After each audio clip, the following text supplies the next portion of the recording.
Reitero que continúa la tensión en el aeropuerto de Kabul por una amenaza de seguridad razonable, dice el Departamento de Estado, contra los estadounidenses. Se espera que podría ser un ataque suicida de ISIS.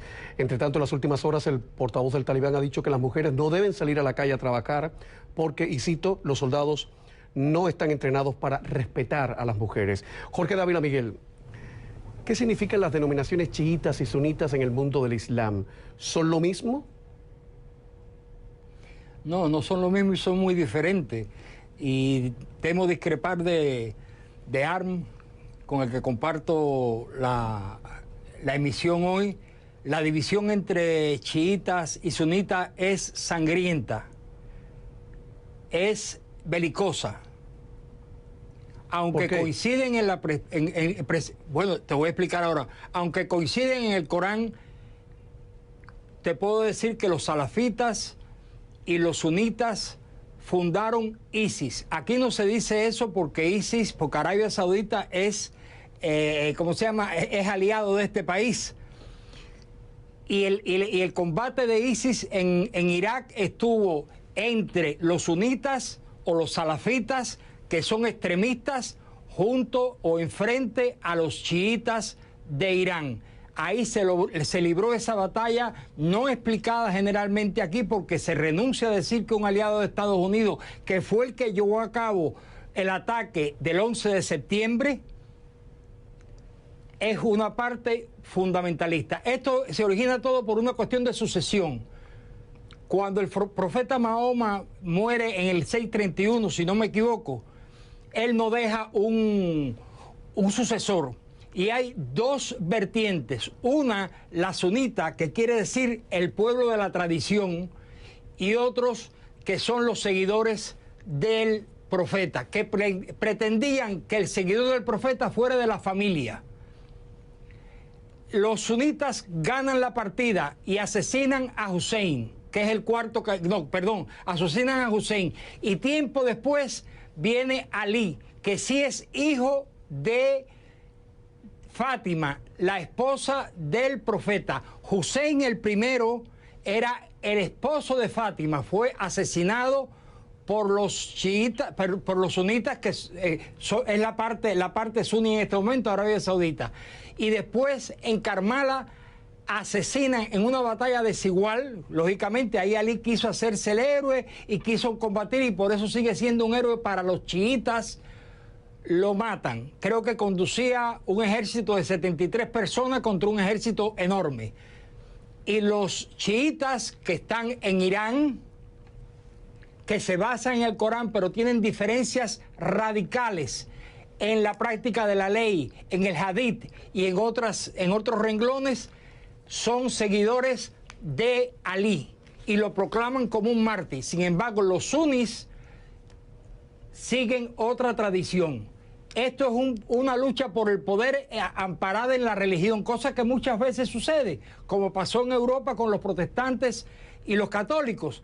Y yo no estoy aquí como católico porque no voy a discutir de religión, pero tengo la perspectiva y puedo tener la información. El enfrentamiento entre chiíes y suníes es radical. Se odian tremendamente. Unos y otros, ¿qué es lo que quieren? ¿Qué buscan? Los especialistas, y yo pienso que buscan el poder, el liderazgo de la religión musulmana, que por cierto, el 85% de la población musulmana en el mundo es sunita, no árabe, y el 15%, entre el 10%, es chiita. El país más grande musulmán del mundo es Indonesia, que no son árabes. Uno puede ser musulmán y no ser árabe, como los iraníes que son persas, y uno puede ser árabe y no musulmán, como los cristianos, pero árabe y musulmán no parangonan. Entiendo. Si me permite, intento entender. Wilfredo, sí, adelante, por favor. Mira, la sinopsis tiene muchas cosas ciertas, hay algunas cosas que están un poquito fuera de enfoque. Pero ciertamente el mundo musulmán es dominado por los suníes en el sentido de que el 85% de ellos son sunitas y el otro 15% chiíes. Había un una disputa al momento de la muerte del profeta Mohammed, donde se disputaba la sucesión, si iba a ser alguien con un vínculo consanguíneo, los que preferían a Ali, los Shia Ali o el partido de Ali, como sucesor del profeta, y otros que decían que debe ser otras cualificaciones, no necesariamente el vínculo consanguíneo. Ali era sobrino del profeta Mohammed.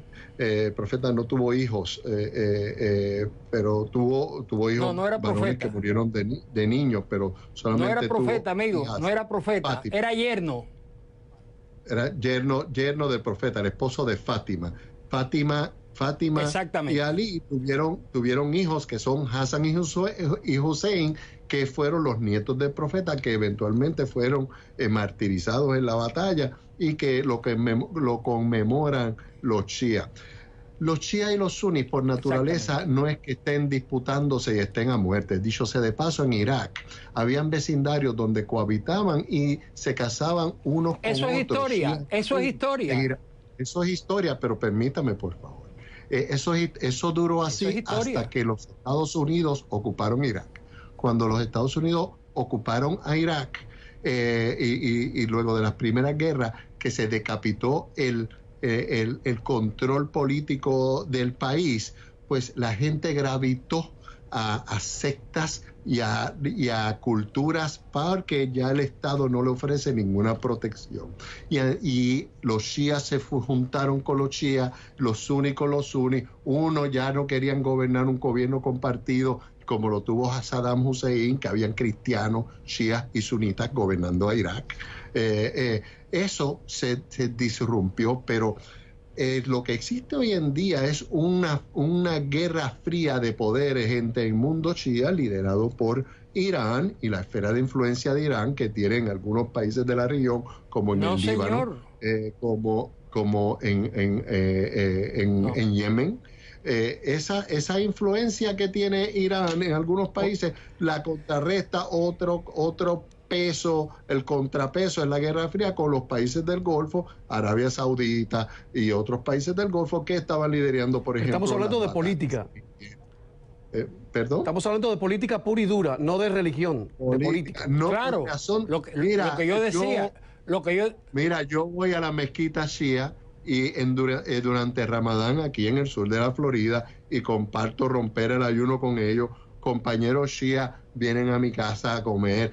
O sea, los shia es como tú decir que los católicos odian a los protestantes. A lo mejor no comparten los rituales religiosos, pero se hablan, hacen negocios, son vecinos y ninguno quiere matar al otro. Pues así mismo pasa. Bueno, dice Dávila que no le parece que es tan así, que no le parece un mundo tan feliz, dice Dávila. No. O entiendo por los gestos. Mira, porque lo que pasa es que espérate, Wilson, vamos a ir sus razones un momentito. En algunos países musulmanes a los shías los persiguen, en Pakistán, en Arabia Saudita, pero por ejemplo los shías en Francia, los shías en Estados Unidos, los shías en Jordania practican su religión, y los shías en Marruecos practican su religión, no se están matando con los sunnis en Marruecos. A ver, Dávila, por favor. Bueno, yo estoy hablando del Medio Oriente, del corazón del Islam.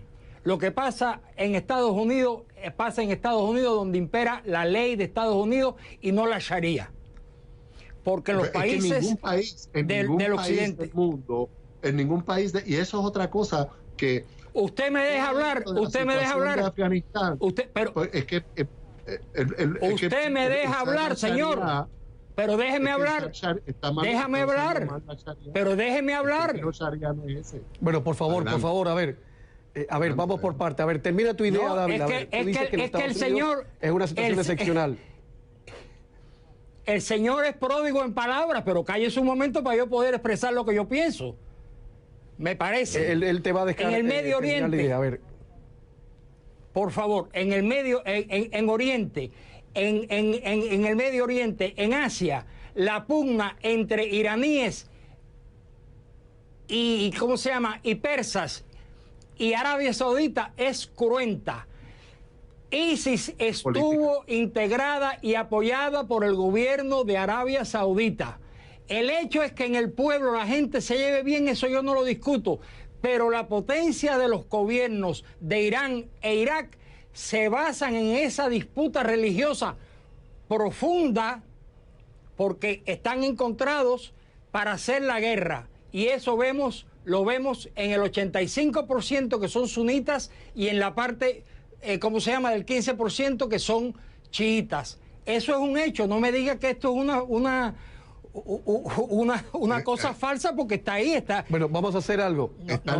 Vamos a hacer algo. Les propongo lo siguiente, porque si nos empantanamos en esta disquisición entre suní y chiitas, pues se nos va el programa y el mundo árabe y el mundo musulmán es mucho más que eso. Yo prefiero, cuando regresemos de publicidad, tener en cuenta lo que ha dicho una activista, que es Ayaan Hirsi Ali, que es una mujer ex musulmana, una de las voces más fuertes contra el radicalismo islámico, una mujer muy valiente, que dice que hay que reinterpretar el Corán para terminar con la opresión de la mujer. Una pregunta y la dejo en el aire para cuando regresemos.